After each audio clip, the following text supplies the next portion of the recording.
Let's wrap up. John, can we go ahead? Hallie's a good guy. You're reasonably on time for Trying new things because the doctor's got me on time today. I'm going to open with a statement from Brigadier General Dr. Richard Tubb. He is White House physician emeritus, a retired military officer, and one of the longest serving White House physicians in history, serving from 1995 to 2009. As a physician to the president, he earned the trust and confidence of presidents from differing parties. He trained under a physician who did the same, and then trained Dr. Ronny Jackson, the current physician to the president, who has also earned the trust and confidence of presidents from both parties. Dr. Tubb wrote, "I hired and trained Rear Admiral Dr. Ronny Jackson. My patients, President and Mrs. Bush, knew and trusted him. I think it's safe to assume that President and Mrs. Obama trusted him as well. After all, they personally selected him to be their physician. Today, Dr. Jackson will offer his professional assessment of the President's medical fitness for duty.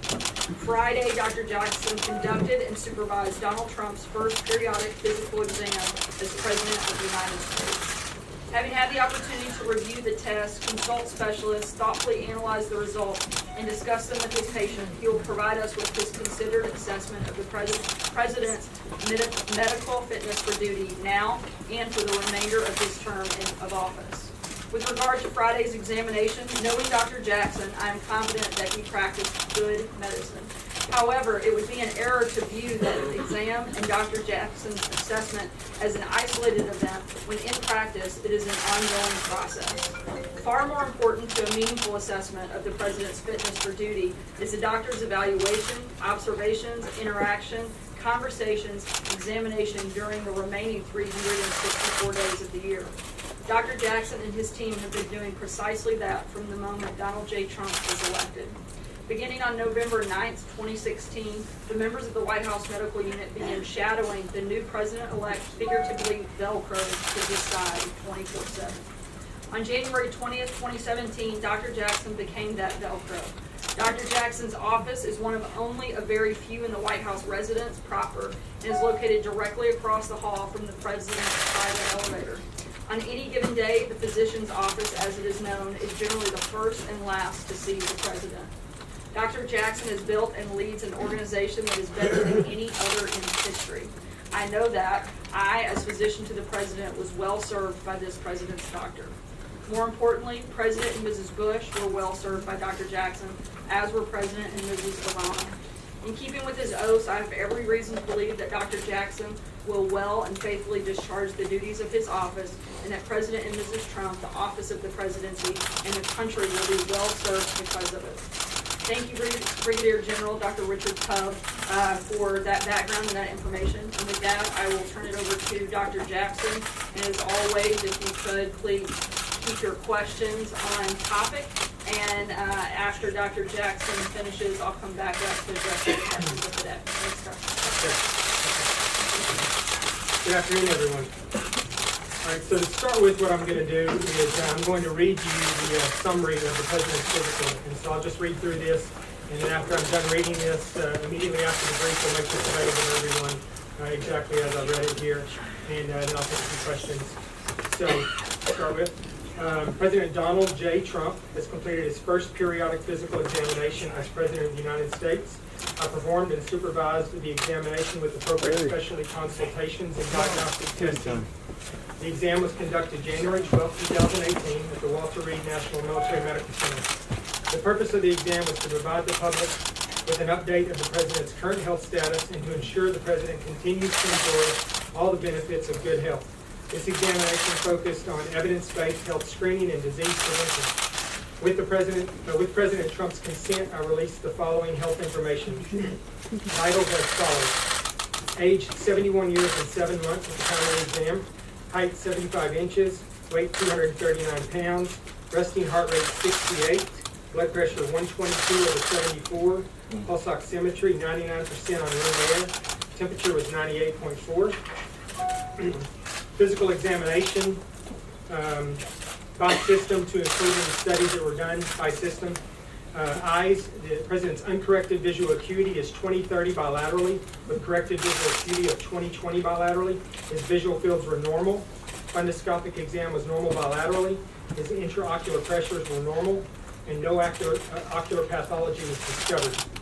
Head, ears, nose, and throat, normal exam of the head, ears, nose, mouth, and throat. Dental exam, he has healthy teeth and gums. There were no other dental findings. Neck, normal thyroid exam, no noted lymphadenopathy. Auscultation of carotid arteries were normal. Pulmonary exam, his lungs were clear to auscultation. A screening low-dose CT of the chest demonstrated no pulmonary pathology. Cardiac exam, heart exam was normal. Regular rhythm, no murmurs or other abnormal heart sounds were noted. His ECG, or commonly EKG, was normal sinus rhythm with a rate of 71, had a normal axis, and no other significant findings.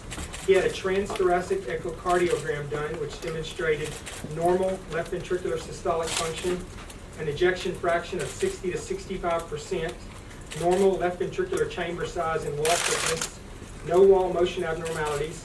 His right ventricle was normal. His atria were grossly normal, and all valves were normal.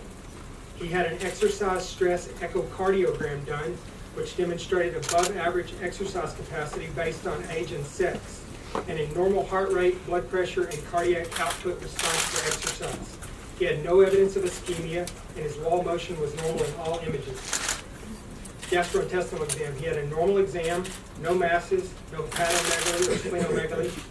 He had a normal optical colonoscopy done in 2013, June of 2013, that demonstrated no polyps or abnormal findings, and because of that, a repeat colonoscopy was not indicated at this time and will be deferred until his next periodic physical exam.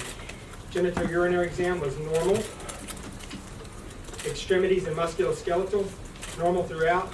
Full range of motion in all joints. He had strong distal pulses and good capillary refill in all extremities. He had no swelling or edema. Neurological exam, examination of the cranial nerves, cerebellar function, deep tendon reflexes, motor function, and sensory system were all normal. A cognitive screening exam using the Montreal Cognitive Assessment was normal with a score of 30 over 30. Dermatologic exam, normal, no evidence of melanoma, basal cell carcinoma, squamous cell carcinoma, or any other significant dermatologic diseases. I'm going to very briefly go over some of the labs here that I feel are most important that most providers would be interested in, and then you can look at the details when I put out the written. But laboratory results summarized. The lipid panel, he had a total cholesterol of 223, triglycerides of 129, HDL of 67, an LDL cholesterol of 143, and his total cholesterol to HDL ratio was 3.3. His complete blood count, to include his white blood cell count, his hemoglobin, hematocrit, and platelet count were all normal. The values are on the written copy you'll get. His extended metabolic panel as follows. His fasting blood glucose was 89. His BUN was 19. His creatinine was 0.98, indicators of his renal function.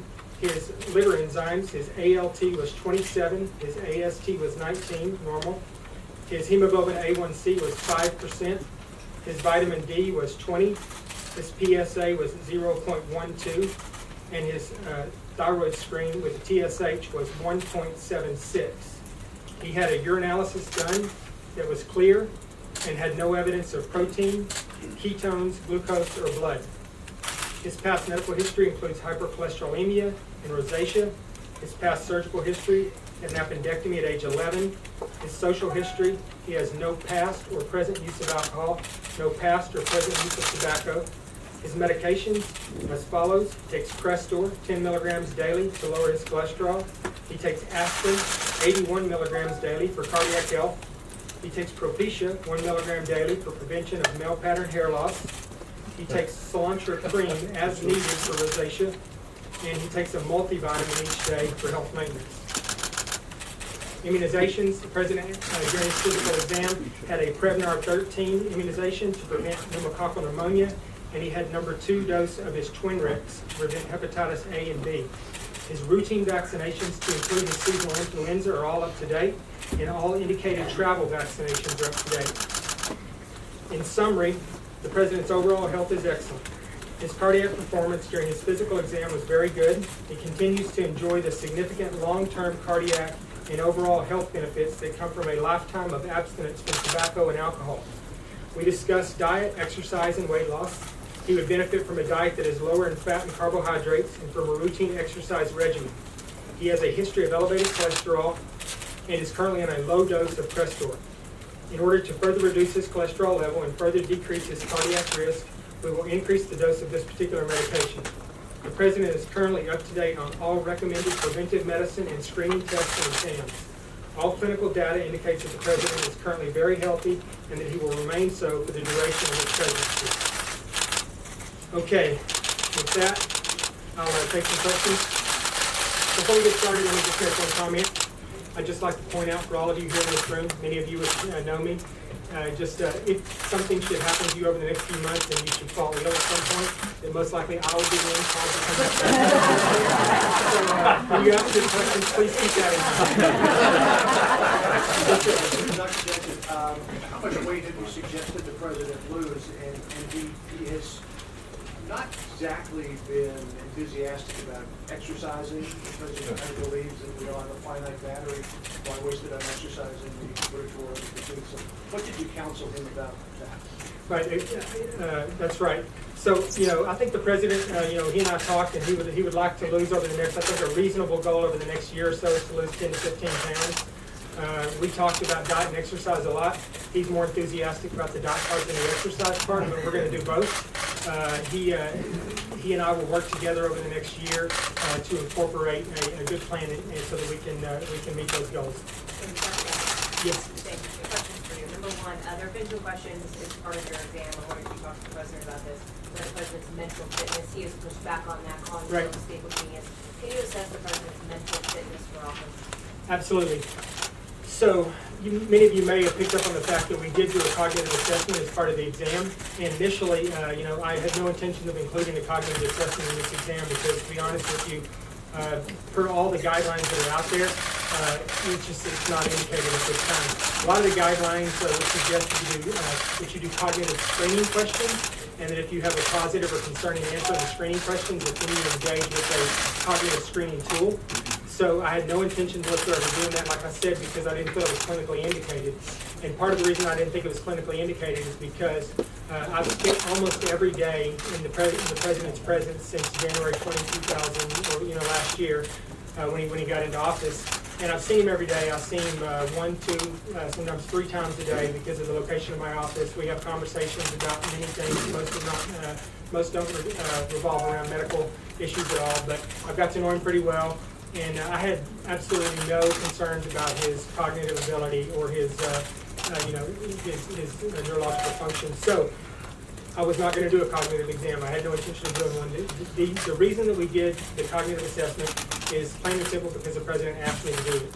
He came to me and he said, is there something we can do, a test or some type of screen that we can do to assess my my cognitive ability? And so I looked into it. And once again, and my initial question was that I didn't think it was indicated and I didn't think we should do it. After looking at some of the guidelines, there are a few guidelines out there that lean in the direction of potentially doing it. The Medicare guidelines and some of the NIH, National Institute of Aging, they've indicated that it might be a good thing to start doing for most patients in the future. With that in mind, I went through and I looked at a variety of the cognitive assessments that were available. Most of them were very simple, very short. And I think that's the goal actually for primary care providers in doing this is to keep it simple, keep it short. We picked one of the ones that was a little bit more involved. It was longer. It was the more difficult one of all of them. It took significantly longer to complete, but the president did exceedingly well on it. So that was not driven at all by any clinical concerns I have. It was driven by the president's wishes, and he did well on it. Just to follow up, the president's personal doctor memorably said during the campaign that he would be the healthiest individual ever elected to the presidency. Do you agree with that? I'm not going to comment on that. My job is to basically give you my assessment of President Trump today, and I'm not going to make any comparisons with presidents over the last 200 years. Yes. Yes, there was an incident recently where the president appeared to slur his words while giving an address. Did you look into what the cause of that might have been at all? I did. Yeah, we talked about that, and actually one of my ENT consultants was involved in that. We evaluated him. We checked everything out, and everything was normal. We even went so far as to do an ultrasound of his parotid glands and a few other things, and there was absolutely no clinical findings that would suggest. I think the reason for that was, quite honestly, me being up here right now, I think I need a drink of water. But I think that I had given the president some medication, specifically some Sudafed over the days previous, and I think that I had inadvertently kind of dried up his secretions a little bit more than I intended to, and I think that led to, that precipitated. Some people have suggested that could be related to dentures. Does the president wear dentures? He does not. With family? The president has no partial or indentions of any kind. Dr. Jackson, I wanted to ask you two questions. One is about the ejection fracture. Right. My wife suffers from that, so I treated him 60%. Is that a concern going forward for him? Is because that in some cases indicates both? No, not at all. 60 to 65% is a normal ejection fraction. That's not, there's no concern about that at all. And the second follow-up on the cholesterol, over 220, do you hope to get it under 200? Well, we're not focusing on the total cholesterol as much as we are the LDL. We'd like to get the LDL down below 120, so that's what we'll be shooting for. And is, in any way, with the low, I understand that blood pressure was within normal, but with the high cholesterol, are there any concerns for his heart health? No, not at all. I mean, I think that, the one good thing that, there are many good things that came from his exam. I think he had great findings across the board, but the one that stands out more than anything to me is his cardiac health. His cardiac health is excellent. And so I think that, with all the other things in place, he doesn't have really a family history of premature cardiac disease. He doesn't smoke. He doesn't have diabetes. A lot of the traditional risk factors he doesn't have. So I think that those things in combination with the excellent cardiac results that we got from the exercise stress test, I think are very reassuring. Could you just elaborate in layman's terms if possible, if you did do a great job at that, what you ruled out in these cognitive tests? There have been reports that the president has forgotten names, that Right. he's repeating himself. Are you Yeah. ruling out things like early onset Alzheimer's? Are you looking at dementia-like symptoms? And then a second question, a lot of doctors at the back end of a physical like to give their patients tips before they walk out the door, things that they should change in terms of lifestyle or behavior. What would you tell the president outside of diet to change? Yeah, so I think that cognitive test, it's well respected. It's a test that's used, throughout the United States. Lots and lots of institutions use that test. It's the one that they use in Walter Reed for patients that they feel like they need to do cognitive screens on. So it's a universally accepted test. Like I said, it's a little bit more expensive than some of the shorter ones that are written in some of the guidelines. But yeah, it screens for all those things. It screens for any type of cognitive issues, Alzheimer's and all those other things. And so, the fact that the president got, 30 out of 30 on that exam, I think that, there's no indication whatsoever that he has any cognitive issues. And, on a day-to-day basis, like I said before, it's been my experience that the president, he's very sharp and, he's very articulate when he speaks to me. And, I've never known him to repeat himself.